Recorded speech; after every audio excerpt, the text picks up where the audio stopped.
साथ हमारे साथ हैं ओम मालविया, प्रेसिडेंट एजॉस इंडिया के, सचिन जॉली पार्टनर हैं डीएमडी एडवोकेट्स के, टैक्स लॉयर हैं। शुरुआत ओम आपसे करते हैं। हमने तो बता दिया कि क्यों दुबई इमर्ज कर रहा है एक क्रिप्टो कैपिटल के तौर पर इंटरनेशनल लेवल पर। आपको क्या लगता है, आप एक क्रिप्टो एंथुसियास्ट होने के बेस पर आप क्या कहते हैं कि क्यों दुबई इस तरीके से इमर्ज कर रहा है? तो पहली चीज तो ये है देखने की कि दुबई में हर चीज की इन्होंने एक बॉडी एस्टेब्लिश कर दी है, जैसे आपने बताया जी। कि वहां पे रेगुलेशंस के लिए एक पर्सन्स अपॉइंटेड है कि आपका काम यही रेगुलेट करना। सेकंड चीज इज कि जो भी आप इसको दो चीजों में देख सकते हैं, पहले होते हैं ट्रेडर्स और दूसरा आप कह सकते हो एंटरप्रेन्योर्स और स्टार्टअप फाउंडर्स, राइट। अब जो ट्रेडर्स है उनके लिए दुबई में it's a regulation friendly country, तो उनके लिए वहां पे ट्रेड सेटलमेंट, अपने टैक्सेस करना और हर चीज का एक ट्रैक रखना बहुत ज्यादा इजी है। जबकि इंडिया में अभी भी बहुत सारा कंफ्यूजन है। आप एक सेंट्रलाइज एक्सचेंज पे ट्रेड कर रहे हो तो क्या करना पड़ेगा, अगर आप डिसेंट्रलाइज एक्सचेंज पे ट्रेड करोगे तब तो पूरा कंफ्यूजन, किसी को कुछ नहीं पता कि क्या करना है, कैसे आपको टीडीएस देना है, क्योंकि डिसेंट्रलाइज एक्सचेंज आपका एक गणित के फॉर्मूले पे चलता है।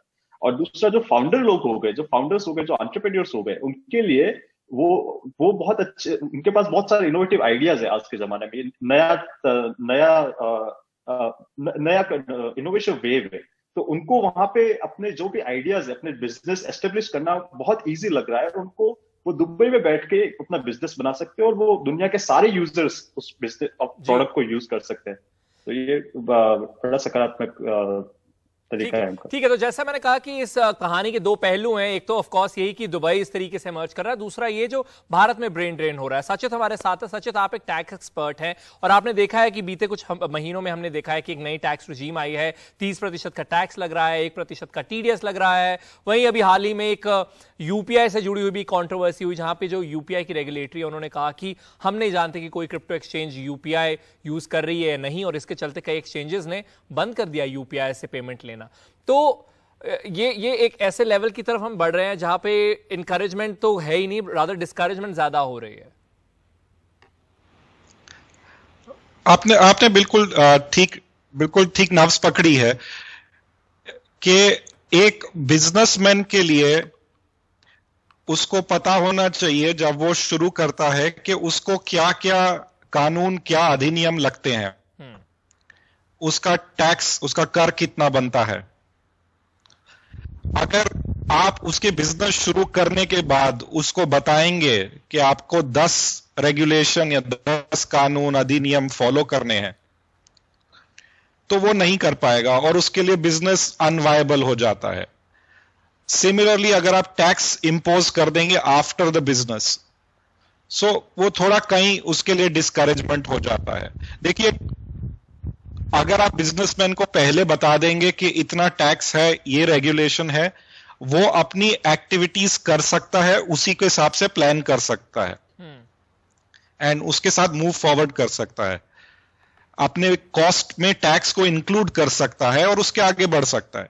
बट एक तरीके से आप कह रहे हैं कि अभी हमारी कोई रेगुलेशन नहीं है पर हम टैक्स लगाएंगे, और वो भी इतना अधिकतम टैक्स 30%, आप लॉस नहीं देंगे, आप डिडक्शन नहीं देंगे खर्चों की।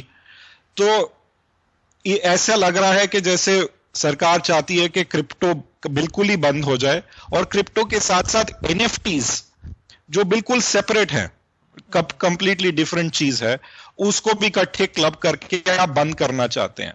तो आपको लगता है कि कहीं ना कहीं अगर सरकार को ये इनकरेज नहीं करना है तो कुछ अमेंडमेंट आप एक्सपेक्ट करते हैं? अभी रेगुलेशन तो शायद थोड़ी दूर ही नजर आ रही है, बट आपको लगता है जो ऑलरेडी एग्जिस्टिंग चीजें हैं, जैसे सेट ऑफ वाला रूल हुआ, 1% टीडीएस वाला रूल हुआ, 30% टैक्स वाला रूल, उनमें से कोई एक चीज पर आप देखते हैं? और अगर हां तो किन में से आपको लगता है बदलाव सबसे ज्यादा होना चाहिए?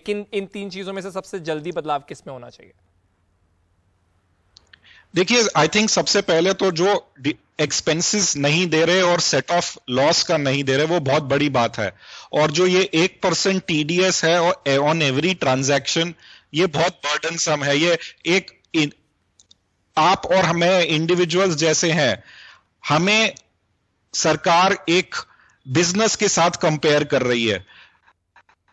जैसे बिजनेस को टीडीएस करना चाहिए, कर कटाई जिसको कहते हैं, और हम पे भी वो कानून और अधिनियम लागू करना कहीं थोड़ा डिस्क्रिमिनेटरी लगता है, बिकॉज आप बिजनेसेस और इंडिविजुअल्स को कंपेयर नहीं कर सकते। और वैसे भी ये जो विदहोल्डिंग टैक्स या कर कटाने के प्रोविजन होते हैं, ये इंडिविजुअल्स पे नहीं लगते अधिकतर, नॉर्मल कोर्स में भी, तो सिर्फ डिजिटल एसेट्स के लिए भी क्यों लगे। Right right right. आखिरी सवाल ओम आपसे, आपको लगता है कि एक लोकेशन का भी फैक्टर है? अगर वापस हम आ रहे हैं दुबई वाली चर्चा पर, आपको लगता है कि क्योंकि इंडिया कितना नजदीक है, तो इंटरनेशनली तो बहुत सारे लोग दुबई जा रहे हैं, लेकिन इंडिया के लिए एक कारण यह भी बन जाता है कि ज्योग्राफिकली पास है, तो इनकरेज करता है बहुत सारे क्रिप्टो प्लेटफॉर्म्स, एक्सचेंजेस को कि वहां जाए और बेस बनाए, कुछ ऐसा?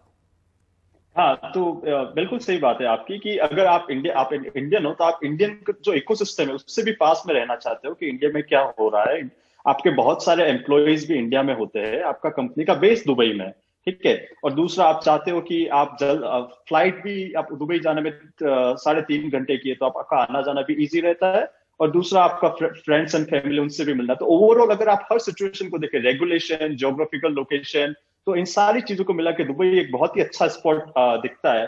और ये जो रेगुलेशंस जो आ रहे हैं, स्पेशली जब स्पेसिफिक बॉडीज जो आ रही है, इसलिए सोने पे सुहागा वाली बात हो गई कि हम चलो सारी चीज हम दुबई में रह के मैनेज कर सकते हैं, इंडिया के अफेयर्स भी और दुबई से अपना जो बिजनेस है, पूरा ग्लोबल बिजनेस है, उसके ऑपरेशंस भी। जी, आप दोनों का बहुत बहुत शुक्रिया हमारे साथ जुड़ने के लिए, इस चर्चा के लिए।